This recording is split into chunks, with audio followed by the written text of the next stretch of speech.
Hello guys and gals, me Mudahar, and today before we start the video I have to give a little bit of a story for the situation, ladies and gents. So for a lot of people who have been PC gaming as long as I have, you definitely remember the days of old PC gaming.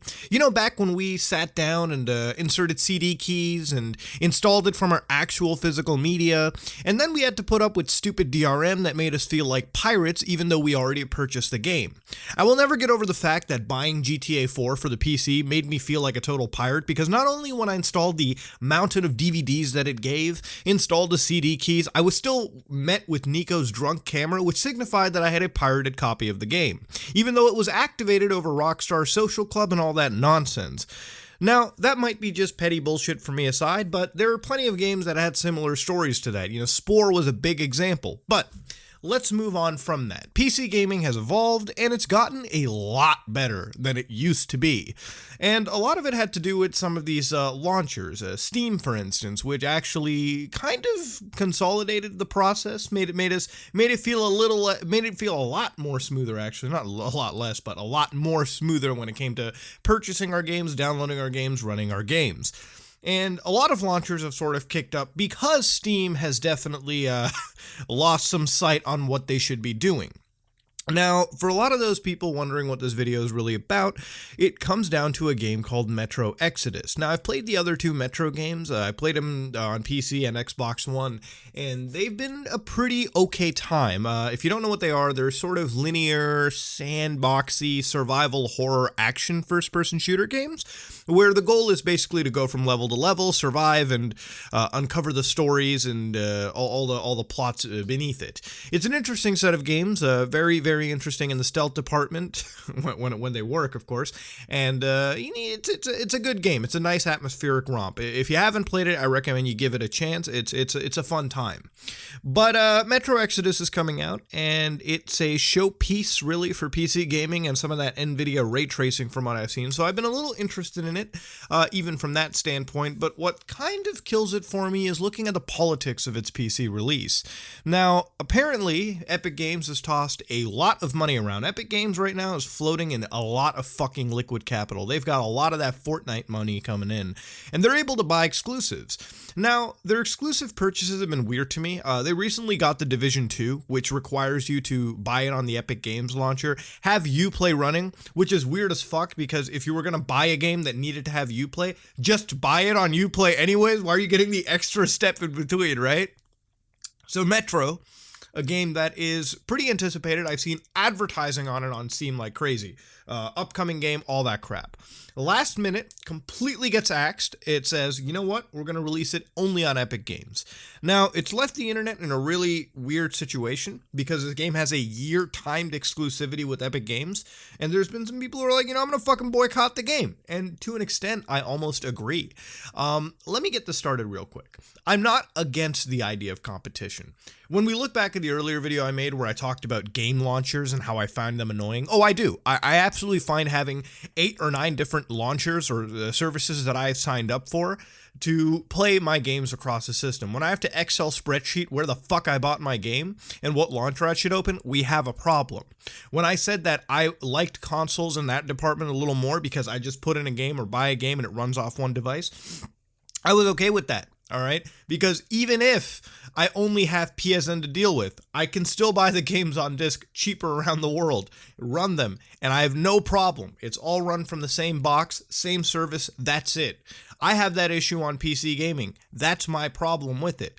But, that's the world I live in. Can't complain it. I do have a great gaming experience when it works, but when I have to juggle around those services, it's a problem.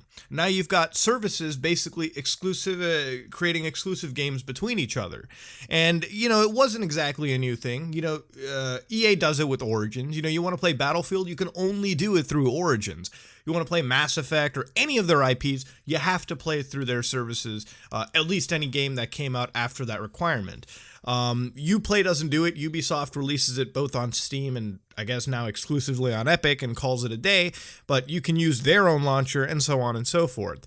Now, this is a practice we in the industry call money hatting, where basically developers, publishers will toss around a lot of money and it will create timed exclusivity contracts or console exclusives, which I find to be really, really toxic to the gaming community in general. One of the biggest examples is something like Tomb Raider. Really good set of games. Now, they released Tomb Raider Definitive Edition on Xbox One and PS4. And then suddenly for the next sequel, it only comes out on Xbox One for a timed exclusive. And then it comes out on PS4. And it staggers those sales. And then you have a lot of these earning reports come in saying, well, nobody was buying the game. No, the problem is not that nobody was buying the game. It's because you already established that this is where the game is purchased. And like for one instance, you completely fuck it up. And so they have to buy it in a different console or a different system, or they have to wait and then they lose interest. And then you start complaining that you didn't match up on sales. Timed exclusives never work. It's just a bullshit excuse for companies to take when the game doesn't meet the sales expectations or some nonsense, even though they themselves staggered their own sales by doing this shit. And I get the paycheck is nice. Epic Games probably tossed them several millions of dollars for doing it, but I don't think it's worth it when it harms your brand in the long term. When the game that's succeeding to Metro Exodus comes out and then you have to start selling it, you're going to have people that are already burned out. You get what I'm trying to say? It's an issue. Now, this game is certainly an interesting title. It will come out a year later in 2020 on Steam. And for people boycotting it, by all means, go do it if you want to. I don't mind it. But there are some positives to it. Epic Games is charging less than Steam. Steam charges 30% on sale. Point of sale. So when anytime you make a sale, you buy a $60 game, for instance, Steam makes 30% of it. Now, a lot of people say, well, Steam does give you a lot of stuff. Like they host your game files, they do cloud saving, all that nonsense. And to be honest with you, that stuff has gotten way cheaper over time. Steam is absolutely criminalizing these games with a 30% markup. Steam is charging way less. Now, they're charging less to the point where the game is actually $10 cheaper on Epic, which absolutely is a good thing. Epic is doing it right. Not only are they charging less, but they're passing off the savings to the consumer. No doubt this is a way for you to attract, people to the Epic Games launcher, but it's a nice gesture, and I definitely see it as a healthy move to competing with Steam. I find it cool. Now, the thing about it is that this could have been done in a more gracious fucking way. You could have released the game on both Steam and Epic. Had the game $10 off on Epic. People would have said, hey, I'm saving money by going to Epic. Fuck Steam, let's do it. And the people that wanted to pay $10 extra for convenience sake of having it on Steam, by all means, go for it. But then you move into the other big toxic thing, and this has been worked on. Basically, when people were boycotting the game, one of the developers came out and said, well, maybe if you boycott the game, we won't fucking release it. Won't release another Metro sequel, successor to the franchise, to PC.